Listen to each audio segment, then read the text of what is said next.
Unpopular opinion. The Fed is the casino, and we are all here to play. So, if you haven't heard the news, there was a Fed meeting this week, and let me give you the short answer: rates are going to remain unchanged.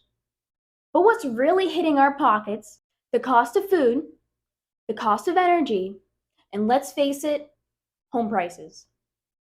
Recent Fed meeting had announced that we are getting even closer to their goal of 2% inflation. But the first inflation report for 2024 is not going to be coming out until February 13th.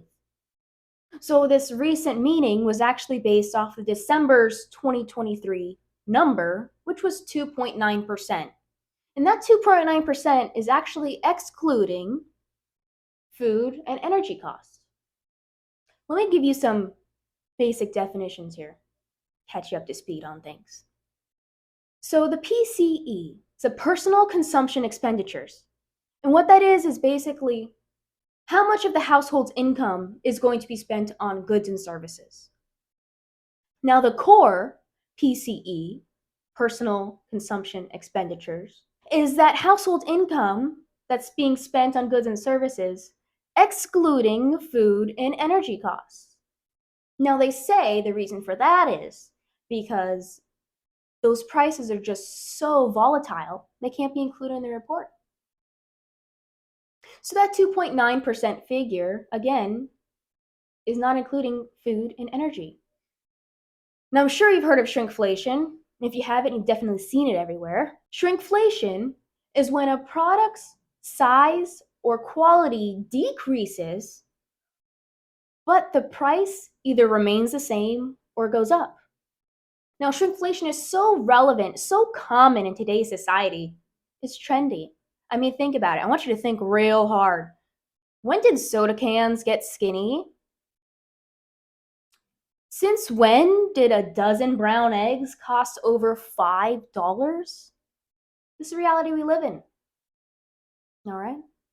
Now, real estate has historically always been known as the hedge against inflation. And when the dollar collapses, all that's going to matter is if you have food in your house. And if you don't know this, when rates go down, home prices go up. We've seen this during COVID. We've seen this happen historically. I want you to look at the graphs. Let's think 1980s stagflation. How do home prices look then? Now you can see they work inversely with each other, rates and home prices. But I want to give you a fun fact. If you don't know this, mortgage rates are actually closer tied to the Treasury bond rates than it is the actual Fed rate. And usually by the time the Fed meeting occurs, there's been so many hints, so many, backdoor conversations that mortgage rates typically reflect the anticipated news that the Fed meeting is going to be released. Now, although there's an indirect link between mortgage rates and the Fed's fund rate, there is a direct link for the rates charged on a home equity line of credit, a HELOC loan. Now, that's something you want to watch the Fed rate. So let's skip the skepticism and let's look at the facts. So when the Fed announced in early January that they were anticipating rate cuts for 2024, rumors are maybe around March, the market reacted really well. And guess what? They didn't like that. I mean, that's their own words. So why would they continue to admit to a possible rate cut when we're so close to the finish line? Avoid tipping the scales. And heck, I mean, there's so much if, ands, and buts going on. The news channels can talk about this for days. And heck, it makes for great ratings. Here's something that doesn't get talked about much. The commercial real estate sector took a major hit during the pandemic. I mean, remote work became the norm. Residential real estate went up, and office buildings are being left vacant. Well, guess what? All those loans that were taken out around 3%, all those notes are becoming due starting March 2024 with huge major banks. And for these banks to pay off these loans and refinance, they'll be taking rates. I mean, look at them today around that 6% range. It's a major loss. Do you remember Silicon Valley Bank? Remember what happened with that? Government bailouts, and the story was pretty much swept under the rug. Everyone seemed to have forgotten about that. So let's just all pretend for a second that this is all a casino and the house always wins. Well, here's what will happen. Either rates will have to come down so they can go ahead and refinance all these notes, or there's going to be another set of bank failures and government bailouts. I mean, since the Silicon Valley incident, a ton of new laws have been passed regarding bailouts.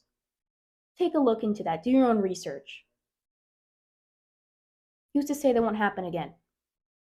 And I just want to clarify, we're talking mainly office space here.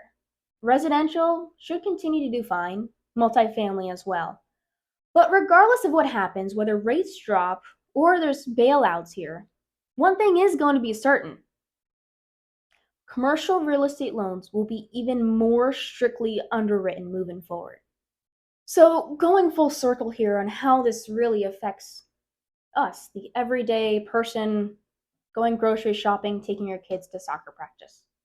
As you learned earlier, mortgage rates, they're pre-predictive of these Fed meetings, their announcements, and what's happening with the market. And whenever rates do drop, we know that there's pent-up demand.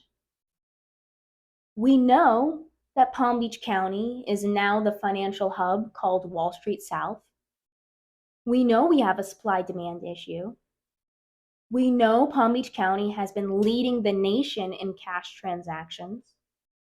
We know that real estate is the hedge against inflation. We see prices have barely budged over the past 2 years. And we also know that the Fed, really with their inflation number, is not measuring the cost of food, energy, or home prices. So no more ifs. Focus on your own family's goals and what works for you now, because nobody can predict the market. And if they can, well, it might be following Jim Cramer. And I hope you can get a laugh from that. Follow me for more.